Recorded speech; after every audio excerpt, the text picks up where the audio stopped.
damang-dama po namin ang kabutihan na dulot po ninyo sa buhay po namin. Sa gitna ng pagpatak ng ulan sa aming kapaligiran, pagpapakita po lamang kung sino kayo sa buhay namin at kung ano ang ginagawa po ninyo sa amin. Samahan po ninyo kami sa aming pag-aaral ng mga salita mo, mangusap kayo sa gawain ng banal na Espiritu. Sa pangalan ng Panginoon Jesus. Amen. Binasa ko po yung Juan Kapitulo 6, talatang 68. Sumagot si Simon Pedro, Panginoon, kanino kami pupunta? Nasa iyo ang mga salitang nagbibigay buhay na walang hanggan. Ang paksa po natin ngayong hapon ay pinamagatan ko kung ang buhay disipulo nakikibahagi sa salita po ng Diyos. Ngayong hapon, nais ko pong magtanong, disipulo ho ba tayo ni Kristo? Hello, mga kapatid. Disipulo ho ba tayo ni Kristo? Kung tayo po'y disipulo ni Kristo, dapat nakikibahagi tayo sa salita ng Panginoon. Katulad po ng ating founder na si Bishop Nicolas Zamora, na kung saan ay ginulta ng buong kalaganapan ng Nyemelin at Zamora Day. Ang ating pong mahal na Obispo Nicolas Zamora ay disipulo ni Kristo. At dahil siya ay disipulo ni Kristo, nakibahagi siya sa salita po ng Diyos. At yung pakikibahagi po niya sa salita ng Panginoon, na ipabuhay niya, na ipalaganap niya hanggang pinanganak ang Nyemelin sa buong Pilipinas. Ang ibig sabihin po ng pakikibahagi sa salita po ng Diyos ay lubusang tanggapin, isabuhay, ipatutuo ang mga puro at katotohanan na masusunod po natin sa banal na kasulatan. Ang pakikibahagi sa salita po ng Diyos ay ang pagtanggap ng paraang higit. Higit pa sa kaalaman na humahantong sa isang malalim at ganap na pagbabago ng buhay. Relasyon ng isang tao sa Diyos at isang pangako na dapat isabuhay ang kanyang mga katotohanan sa bawat aspeto ng buhay ng isang tao kumikilala at nagpapasalamat sa Panginoon. Maraming pakahulugan ang salitang engage. Sa diksyonaryo po ay ganito po ang pagkahulugan: nakikibahagi, nakikisa, na nakalaang makisama, o ikakasal, o itatali. Kapag ikaw ay disipulo ni Kristo, ang buhay mo ay nakatali sa salita ng Panginoon. At kapag po nakatali sa salita ng Panginoon, nangangahulugan po ito na ang salita ng Diyos o ay ang Biblia ay buhay mo na bilang isang mananampalataya.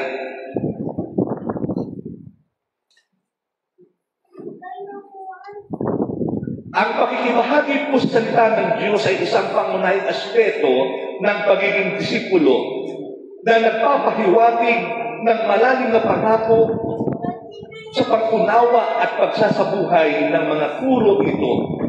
Ito ay higit pa sa pagbabago ng Biblia na ating nababasa araw-araw. Ito ay tungkol sa aktibong pakikisangkot o pagkatali sa nilalaman ng salita ng Panginoon. Pag tayo ay nagbulay-bulay sa kahulugan nito, ay pagpapahayag po nito na ang buhay po natin ay nagpapaalala o nagpapakita kung anong klaseng disipulo tayo ni Kristo. Ang ibig sabihin, tagasunod o follower, kaani, alagad, kapanali.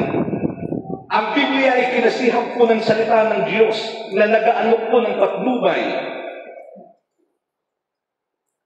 Ito po isang roadmap para sa pamumuhay na naaayon sa kanyang kalooban.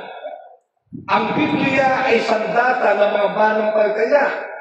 Ang Biblia ay kapangyarihan ng salita ng Diyos na tuluyang kong nagpapabago ng buhay ng tao. Opo, si Pedro ay katulad din po natin na taong makasalanan, taong wala sa Diyos. Pero katulad po ng ating inawit, yung kabutihan na meron ng Diyos, naramdaman po ni Pedro, naramdaman ng mga alagad, naramdaman po ng mga unang mga mananampalataya, naramdaman po ni Bishop Nicolas Zamora. Kaya naging daan para ang Pastor Nicolas Zamora ay magpatuloy na maglingkod at mag-alam sa pamumuna sa iglesia po ng Nemelit.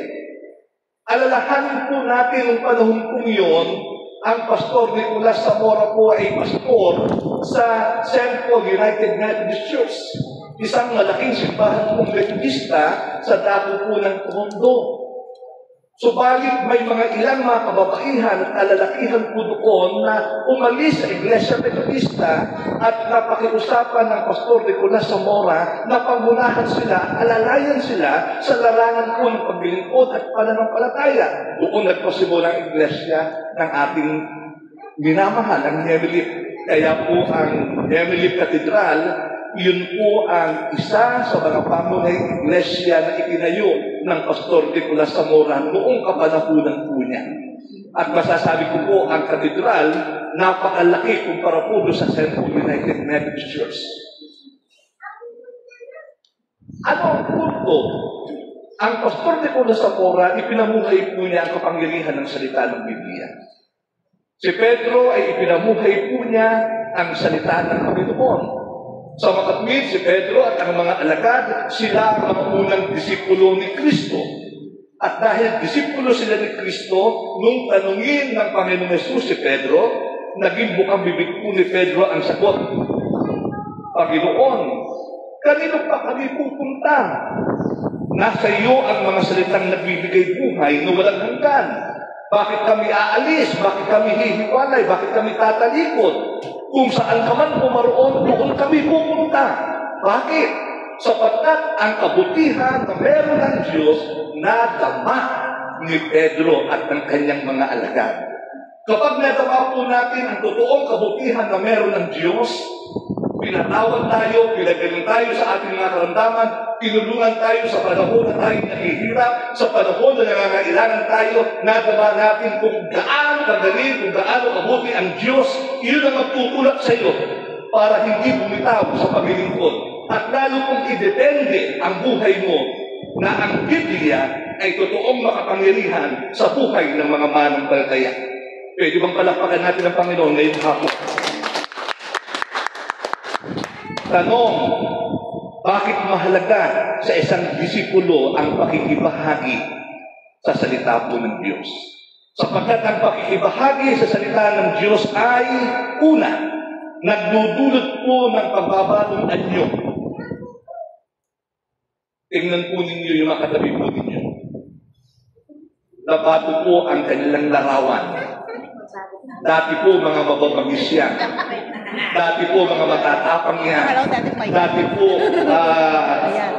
pag pinagsalitaan mo yan, gagantihan ka rin. Bakit po nagbagong anyo? Kapangyarihan niya ng salita ng Diyos sa buhay po nila. Ang tanong po ni Pedro, kanino kami pupunta? Isang tanong na dapat po natin tanungin sa ating sarili. Saan tayo maghahanap ng patnubay at katotohanan? Kundi sa sinasabi po ng banal na kasulatan. Sinabi sa kanya ni Tomas, Panginoon, hindi po namin alam kung saan kayo pupunta. Paano namin malalaman ng daan? Sumagot po si Jesus sa aklat po ng Juan chapter 14 verse 5. Ako ang daan, ako ang katotohanan, at ang buhay. Walang makakapunta sa Ama, kundi sa pamamagitan ko. Saan tayo nakakuha ng lakas at inspirasyon upang mabuhay na isang buhay na mayroong layunin o meaningful, isang buhay na kaaya-aya, isang buhay na kaangkop-angkop, isang buhay na mayroong malalim na kabutan sa ibang taong nakakasalamuha po natin. Walang iba patatagpuan natin. Maramdaman ng mga alagad, hindi sila bumitaw, hindi nila nilayuan si Jesus. Sinundan po nila saan man pumaroon ng Panginoong Jesus. At naging ganap silang alagad, naging ganap silang disipulo. At nung sila'y maging disipulo ni Kristo, tinawakan at pinangatuanan nila ang salita ng Panginoon. Bakit? Sapagkat naranasan nila ang pagbabalong anyo.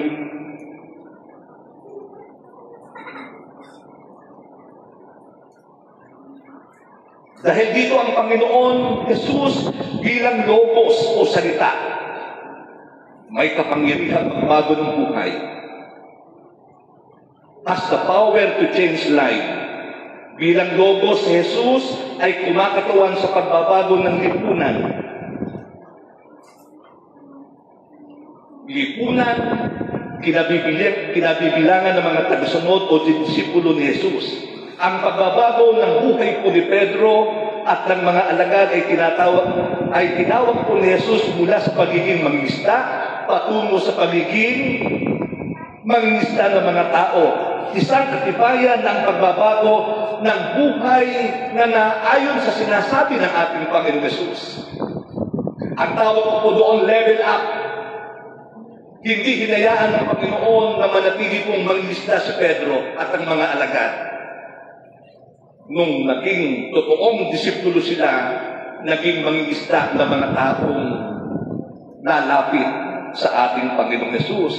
Mateo chapter 4 verse 19, at sinabi na sa kanila, magsisunod kayo sa hulihan ko at gagawin kayong mga mamamalakaya ng mga tao. Mateo chapter 4 verse 22, iniwan nilang bangka at ang kanilang ama at sumunod sa Panginoong Jesus. Sumunod. May kapangyarihan na magpanatili ng sigla sa paglilingkod ang salita ng Panginoon. Kapag kayo po ay nagbababad sa pagbabasa ng salita ng Panginoon, hindi mamamatay ang sigla at paglilingkod na ginagawa natin sa Panginoon. Alam po ba ninyo kung bakit po nanghihina tayo? Kung bakit po tayo nalalamig? Kung bakit po tayo tumatalikod? Hindi tayo nagbababad sa kapangyarihan at sa presensya ng salita ng Panginoon. Pero kung ang Biblia hahawakan natin at hahayaan natin maging prioridad ang pagbabasa nito at ang pagsasaulo nito, makikita po natin ng ating pong paglingkod na may kasiglahan, mapapanatili po natin. Ang paglingkod ay hindi madali, mga kapatid. May mga pagkakataon na tayo ay napapagod, nawawalan ng gana, nawawalan ng pag-asa. Ngunit ang kapangyarihan ng salita ng ating Panginoong Jesus ay nagbibigay po sa ating ng lakas upang magpatuloy sa paglilingkod. Ang kanyang pag-ibig ay nagbibigay sa atin ng inspirasyon upang maglingkod ng buong puso. Gawa chapter 2 verse 46, araw-araw nagsasama-sama sa templo at nagpuputol-putol ng tinapay sa bahay-bahay ang mga alagad. Ginagawa nila mga ito na may galak at bukas na kalooban. Sa mga tuwid ang mga alagad, hindi po nilang pinabayaan ang bawat pagtitipon na sinasagawa noon. Kaya nawawalan ng sigla at lakas ng paglilingkod tayo. Dahil kasi nagpapabaya tayong dumalo at dumako sa bawat pagtitipon na ginagawa sa iglesia. Roma chapter 12 verse 11. Ito po yung Bible study namin kagabi. Magpakasipag kayo. Padadilihin ang kasiglaang espiritual sa paglilingkod sa Panginoon.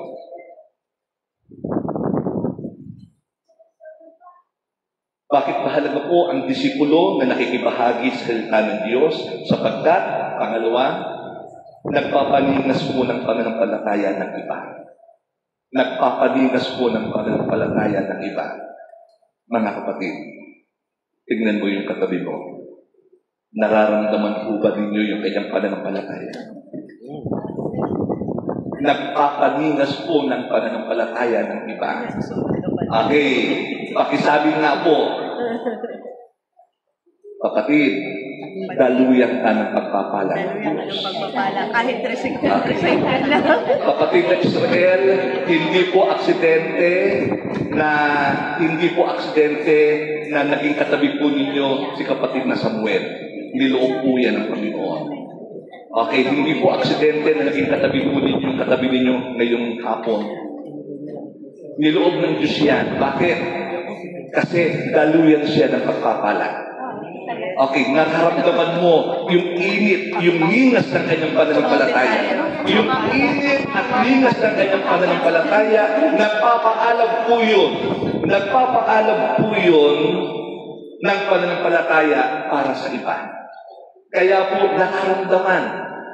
Yung pananampalataya ni Bishop Nicolas Zamora, naramdaman po ng buong Pilipinas. Hindi po lamang ng mga unang mga manampalataya na pinumunahin niya sa dako ng Tondo. Ano po sabi po ni Bishop Nicolas Zamora? Ano po yung kanyang slogan? Pakibasa nga po ng sabay-sabay. Mahalin ninyo ang iglesia. Mahalin niyo ang iglesia. Manatili kayo sa pananampalataya. Tundin ninyo ang inyong tungkulin sapagkat ang karangalan. Slogan po ni Bishop Nicolas Zamora yan. Paalala po niya sa mga manampalatayang katulad po natin. Okay. Kaya po, magagawa lamang po natin yan kapag tayo po nagbababad sa salita ng Diyos. Pag tayo po hindi nagbabad sa salita ng Panginoon, hindi mararamdaman na mga taong katabi mo yung pananampalataya na meron ka. Pagkos, magiging katitusuran ka pa sa iglesia. I'm sorry to tell this. Magiging katitusuran ka pa sa iglesia. Pakisabi nga po, ayaw ko nun. Ayaw ko nun. Ayaw ko nun. Ayaw ko nun. Ayaw ko maging katitusuran. Ayaw ko Okay. Ang gusto ko po, yung pananampalataya ko ngayong hapon, nararamdaman ng mga taong nakapaligid sa akin. Amen po ba? Amen. Nararamdaman po ng nanay ko, nararamdaman ng tatay ko, nararamdaman ng mga anak ko, nararamdaman po ng mga kapitbahay ko po. Alam nyo, sabi po ng isang reporter na napadpad po doon sa isang lugar, napawaw po siya. Sabi niya, napakaganda ng lugar na ito. Napakatahimik, mabait na mga tao. Maya-maya, meron po siyang nakausap na matanda. Tinanong po niya, sadya po bang bababait ang mga tao dito at tahimik ang lugar po ninyo? Alam po niyo, sabi po ng matanda, dati po hindi. Dati po ang lugar na ito ay magulo. Pero dahil meron po isang taong napadpad na ang pangalan po ay Ginoong John Wesley, nabago po ang lugar na ito at napagbago po niya sa biyaya ng Diyos ang mga taong narito. Ang ibig sabihin, naramdaman ng mga tao sa kanyang kapanahunan yung pananampalataya ni John Wesley. Naka-influensya po yung kanyang pananampalataya at nagkaroon po ng malaking pagbabago yung lugar na kanya pong pinuntahan.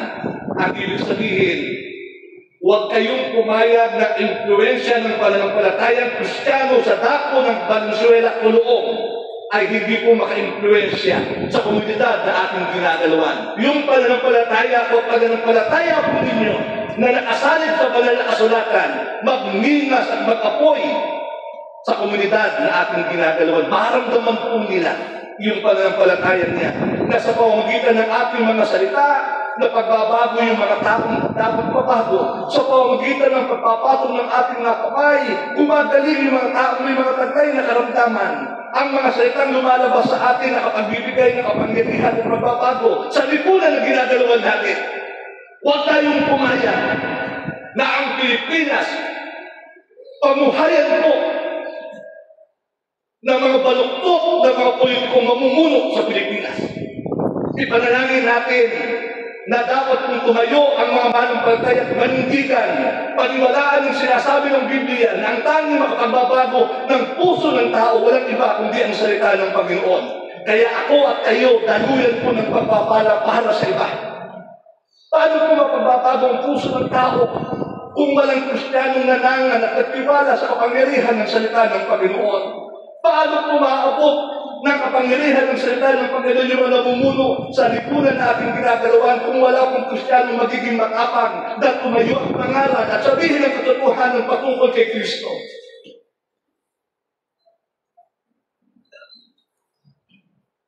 Ang salita ng Diyos ay may kapangyarihang baguhin at hubugin ang ating pagkatao at hanggang ang angis ng Panginoon Jesucristo. Sa Lucas chapter 22, verse 31, Simon, Simon, makinig ka. Sabi po dito, tulad sa ginawa ng mga magsasaka na inihiwalay ang iba sa mga trigo, subalit dinadala ang kita upang huwag manghina ang iyong pananampalataya. At kapag nagbalik loob ka na, patatagin mo ang iyong mga kapatid. Dahil dito ang isang disipulo ay nararapat na maging modelo po ng katatagan. Sa 1 Corinto chapter 16 verse 13, magbantay kayo, tumayo kayong matatag sa pananampalataya, maging matapang kayo at magpakalakas. Pangalawa, ang disipulo ni Kristo ay maging matapat na katiwala. Faithful steward. Tinawag tayo na ang Diyos ay may tiwala sa bawat isa sa atin. Pahalagahan po natin ang napakataas na pagkatawag ng Diyos sa atin, maging matapat tayo at nakitaan tayo ng Diyos ng katapatan at lubusang pong panghawakan natin na ang buhay na ito dapat pong nakasalig sa salita ng Panginoon. Pangatlo, ang salita ng Panginoon nagpapabuti ng masamang kalagayan ng mundo. Nagpapabuti ng masaganang kalagayan ng mundo. Mga kapatid, huwag na po tayo tumayo. Hindi po ligid sa inyo na noong Sabado, September 13, iba't ibang mga tao ang lumabas sa mga tahanan at dinala ang kanilang mga saloobin doon po sa kalye para po ipagsigawan na kinukundi na po nila ang nagaganap pong pangungurakot ng mga ilang mga politiko sa gobyerno. Bilang mga disipulo ng ating Panginoon, kinakailangan pong idepende natin ang ating pong mga buhay sa salita ng Panginoon. Sapagkat naniniwala po tayo na sa pamamagitan ng ating pananampalataya, napapabuti ang masamang kalagayan ng mundo. Ang England noon, ayaw ko pong uulitin, ang England po noon, paglusok ang ekonomiya. Pabaksak ang ekonomiya po ng England. At nung panahon pong yun, may posibilidad na kailanman hindi na pong maisalba ang kalagayan po ng England. Pero si Ginoong John Wesley, tumayo sa Diyos at tumayo sa mundo na kanyang ginagalawan sa bansang England. Tangan-tangan niya ang salita ng Panginoon, ang Biblia. Hinawakan niya ito, iniyakap, at walang sawang nangaral patungkol kay Kristo, patungkol sa pagbabago. Naniniwala si Ginoong John Wesley na ang susi ng pagbabago wala sa pag-aaklas, wala sa pagdako sa mga kalye upang ipagsigawan ng buntot na pamumuno ng gobyerno. Naniniwala si Ginoong John Wesley ng pagbabago na pwedeng mangyari sa lipunan at sa mundo na kanyang ginagalawan ay sa pamamagitan ng kapangyarihan ng salita ng Panginoon at tangan-tangan niya at tangan-tangan mo ngayong hapon, mga kapatid. Ang salita ng Panginoong Jesus makapangyarihan, makapagbabago ng puso ng tao. Simula ng pagbabago ng lipunan, kapag po nabago ang puso ng tao, simula ng pagbabago ng lipunan. Magtitigil ang pangumurakot ng mga politiko sa bansang Pilipinas. Bakit? Nabago po ang puso ng tao. Kaya po nangungurakot, walang nagaganap na pagbabago. Bakit? Sapagkat hindi sila naaabot ng kapangyarihan ng salita ng Panginoon. Nilalayuan ng mga Kristiyano. Bakit natatakot kong lumapit sa mga politiko? Natatakot kong ikwento ang salita ng Panginoon. Si John Wesley, nung panahon niya, hindi siya natakot. Hinawakan ng Biblia, nagpatuloy ng mangaral. Naniniwala siya na ang salita ng Panginoon ang siyang susi ng pagbabago sa mundong kanyang ginagalawan. Alam mo ba niyo mga kapatid, nabago po ang lipunan po ng England. Ang England na pabulusok, umahon po sa kahirapan. Gumanda po ang England hanggang ngayon. Gumanda. Kaya po, si Ginoong John Wesley na kinikilala po kung paano po ang Nemlip, kinikilala po natin si Pastor Nicolas Zamora na ginamit ng Panginoon sa Pilipinas, sa buong mundo, kinikilala po si Ginoong John Wesley na siya ang isa sa kinasangkapan ng Panginoon upang mabago ang England sa buong mundo. Mga kapatid, tahas ang sinabi ni Jesus na siyang ilaw ng sanlibutan at ang sumusunod sa Kanya ay magkakaroon ng ilaw sa kanyang buhay. Ito ay katumbas ng sinasabi sa ating mga teksto na nasa kay Jesus ang mga salitang nagbibigay buhay na walang hanggan. Muli ko pong uulitin. Kaugnay po nito, direktang sinabi po ni Jesus sa kanyang mga disipulo sa Matthew chapter 5 verse 14. Tayo ang ilaw ng sanlibutan. Ano ba ang layunin ng pagiging ilaw ng sanlibutan? Nagbibigay po ng pag-asa sa gitna ng kabuluhan. John 14 verse 27, kapayapaan ang iniiwan ko sa inyo. Pangalawa, nagbabahagi ng kaligtasan sa gitna ng kasamaan. Mga kapatid, tingin kayo sa akin. Yang katabi mong yan, tatahimik-tahimik na yan. Pero daluyan yan ang pagpapala ng Diyos. Yang katabi mong yan, tatahimik-tahimik lamang po yan. Pero iyan ay alulot ng pagbabago ng mundo na ginagalawan natin. Yes. Huwag mong maliitin yung katabi mo. Sadyang napakalaki niya. Malaki po talaga. Sadyang napakalaki niya sa mata ng Diyos. Mga kapatid, tingin kayo sa akin, sadyang napakalaki niya sa mata ng Diyos. Bakit? Ano sabi po ni Ginoong John Wesley? Bigyan mo ako ng 10 tao lang, 10 tao lang, na may takot sa iyo at lalakad na ikaw ang ipinamubuhay. Sabi ni Ginoong John Wesley, babalik na rin namin ang buong mundo. Babalik na rin namin ang buong mundo. Yung sinabi po ni John Wesley, nagkatotoo yun. Lumaganap ang buong kalaganapan po ng Iglesia United Methodist Church sa buong mundo. Okay, hanggang sa makarating sa Pilipinas, hanggang nagkaroon po ng Nemlip. Ang Nemlip, anak ng Methodista. Mga kapatid, galing tayo sa Methodista. Nuno natin si Ginoong John Wesley. Kinasangkapan po lamang si Pastor Nicolas Zamora. Ginugunita po natin ang Zamora Day. Kaya po kung titignan po natin, sa unang tingin, nung umalis po si Pastor Nicolas Zamora po sa United Methodist Church, ang sabi po ng mga pastor ng mga Methodista, babalik din yan. Hintayin natin ang pagbabalik nila kasi hindi sila makatiis. Mahihirapan yan. Samantalang siya ay nasa magandang simbahan na babalik din yan. Pero sabi ni Pastor Nicolas Zamora, hindi na ako babalik. Pangungunahan po ang Nemlip, mga Pilipinong, mga Metodista, mga Pilipinong ipagmamalaki ang Iglesia Metodista, Iglesia Islas Pilipinas. Ipamumuhay ang kapangyarihan ng salita ng Panginoon. At ang buhay niya, isasalig niya kay Kristo. Tingin kayo sa akin. Ulitin ko po. Magsabi nga po, ngayon lang yan. Ngayon lang yan. Ngayon lang yan. Ngayon lang yan. Darating ang araw ng bukas. Kapatid na Israel, Bukas ulit. ang ganda ng simbahan ng Puloong Jerusalem. Amen. Yes. Ngayon lang po yan. Alam nyo, tinapik ako ng Panginoon. Sabi sa akin, anak, tangkapin mo na. Tangkapin mo na. Nadyang kita dinala sa Puloong Nemlip Church. Okay. Ngayon lang yan. Yes!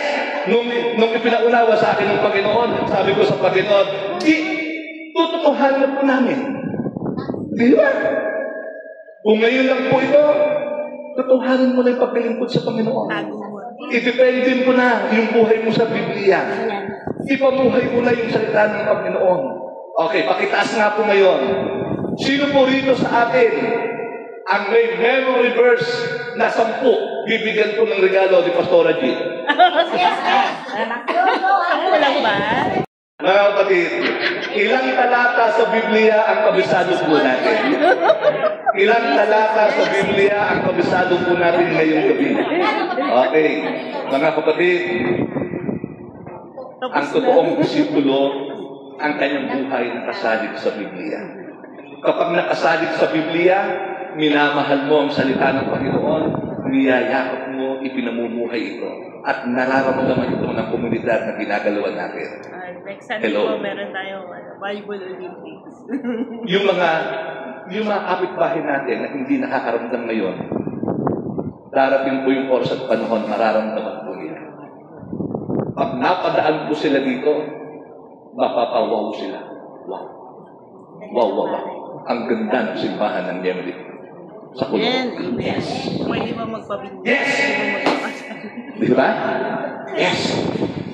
Ang ganda po ng simbahan ng Kuloong Yemen Diyos. Bakit? Kasi yung mga kapatiran po sa Kuloong Yemen Church hindi kumita dito. Naniwala. Ano sabi po ng kapatid na Nori? Ang liit-liit natin, pero yung konsyertong ginawa ng Diyos at ng Sora, napakalaki. Kaya po yung awit nating The Goodness of God, tingnan po yun sa YouTube, kung ilan na po ang nanonood, more than 40 na po ang nakakapanood. Naramdaman po nila yung totoong awit ng mga kapatiran po sa Kuloong Yemen Church. Yung napakalakas na awit ng batang kasama natin. Naramdaman po yun. Kung naramdaman po ninyo, gumaganon po ang kapatid na Ilya. May pag-ganon-ganon pa po siya. Ang Pastor Basas po may pag-ganon-ganon.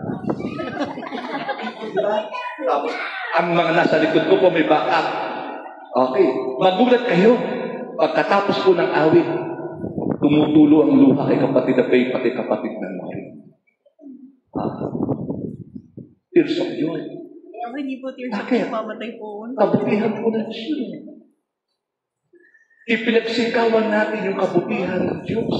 At yung kabutihan ng Diyos ngayon, natagpuan po natin sa salita po sa Biblia. Kaya po yung mga miyembro po ng Kuloong Yemen Church,